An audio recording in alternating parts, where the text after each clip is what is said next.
आज मित्रांनो आपण कोंबडीला अंड्यावर बसवणार आहे। त्यासाठी आपण सर्वात अगोदर अशा प्रकारे टोपली घेऊन घ्यायची आहे। त्यामध्ये तूस टाकायचं आहे। त्यानंतर त्यामध्ये निंबाचा पाला, हळद आणि आपलं कापूर हे मिक्स करून टाकून द्यायचं आहे मित्रांनो, जेणेकरून कोणतेही जंतू वगैरे त्याच्यामध्ये राहणार नाही। त्यानंतर अंडे वगैरे असे टाकून घ्यायचे आहे मित्रांनो।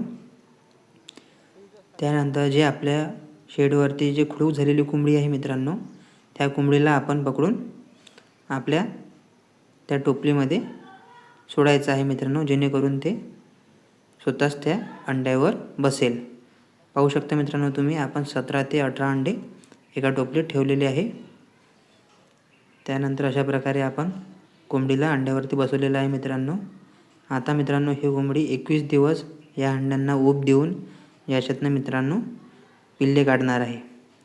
21 दिवसाची मित्रांनो आपल्या कोंबडीची मेहनत, त्यानंतर मग आपल्याला मित्रांनो छान छान पिल्ले बघायला मिळतील।